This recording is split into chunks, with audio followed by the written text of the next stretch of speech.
Tommy Yang, restrictions contained in the Philippine Constitution may stop President Rodrigo Duterte from purchasing advanced and more expensive weaponry from Russia, experts told Sputnik.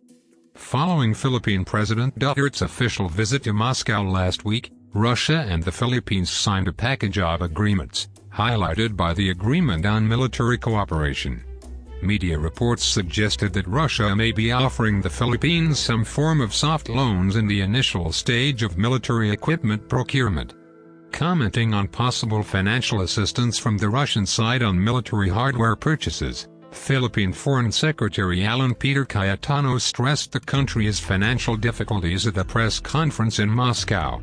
The Philippines, being a developing country, may not have the finances to pay for what we need now. That's another way of saying that grants, soft loans, concessional loans are welcome, Cayetano said. Cayetano added the Filipino president was primarily interested in modern military equipment. He stressed that the Philippines is not establishing a military alliance with Russia. However, experts suggested that restrictions under the Constitution of the Philippines may be the real reason preventing Duterte from buying advanced weaponry such as submarines or frigates for the nation's under-equipped navy. The Philippines does not have a problem paying for more advanced equipment. But under the country's constitution, Manila's military spending cannot be larger than its spending on education, Richard Dari, an assistant professor in international affairs and political science at De La Salle University in Manila, Philippines, said. After an almost 18% jump in military expenditure from the previous year, the 2017 national defense budget for the Philippines stood at $2.76 billion. This accounts for about 4% of total government spending.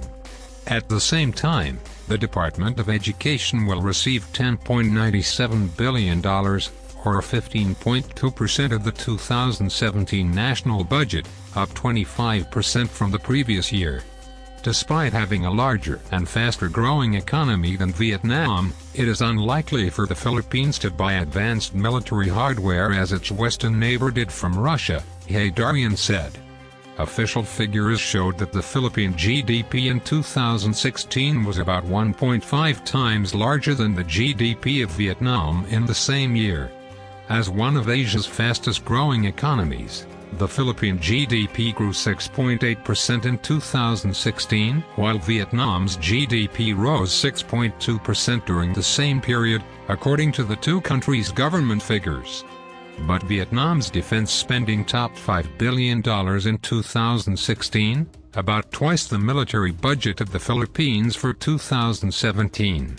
UK-based defense research firm HIS Janes estimated that Vietnam's military expenditure is expected to expand to $6.2 billion by 2020.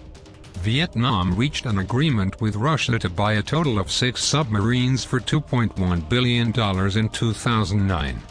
The sixth improved Kilo-class Russian submarine, named HQ-187 Buria Vung Tau, arrived at the Cam Ranh port in southern Vietnam's Con Hoa province in late January.